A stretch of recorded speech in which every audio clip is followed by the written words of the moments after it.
Okay, hello all. This is the first of many videos I'll be making for you, I'm sure.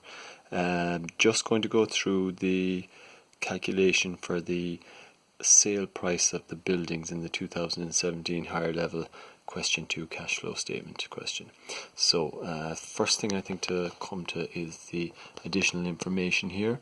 It says that new buildings were purchased during the year for 200,000, buildings were sold during the year at a loss of 15,000, and depreciation charged for the year on buildings and arriving at operating profit was 42,000. Okay, those are the two parts, part 2 and part 3, that are relevant here. So the first thing to note is to try and calculate the cost price of the buildings that we got rid of or that we disposed of. So back here, first of all, to the two balance sheets, we notice that land and buildings at cost in 2015 were 635. So if we just jot that down over here, 635. Okay, and if we note then that it says new buildings were purchased during the year for 200,000. So that's 635. If we purchased new buildings for 200,000, that should have gone up to 835. Okay, but if we go over here to the balance sheet, we notice in 2016 the land and buildings at cost are not 835, they're 720. Therefore, we must have gotten rid of some buildings. And if we take 835 and subtract the 720 from it, it should give us the cost of the buildings that we got rid of, which is 115,000. Okay, so that's the cost for a start. Next thing is the depreciation.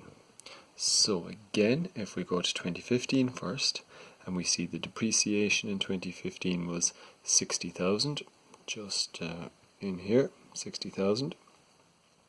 So back here I'm just going to write 60,000 again here for the depreciation, 60,000, and according to part 3 of the additional information, depreciation charge for the year on buildings and arriving at the operating profit was 42,000.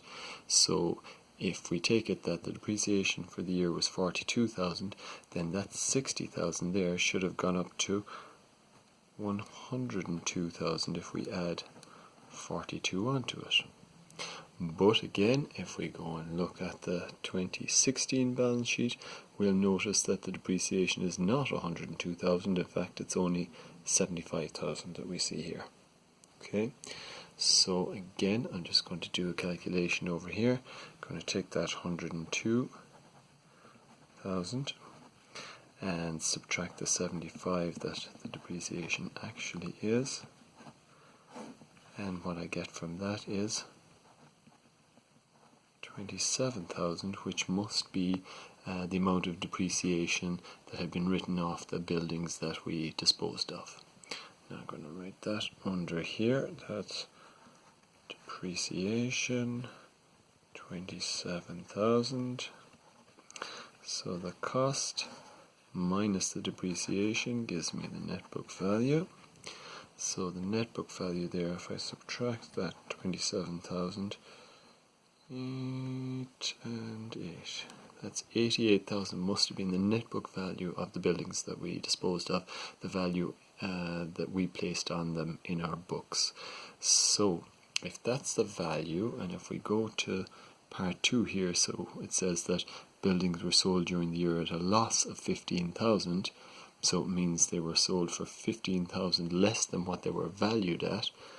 Well, if the value was 88, then if we subtract 15,000, we should get the selling price, which is 73,000. And that's the amount that goes into the cash flow for the sale price of the buildings.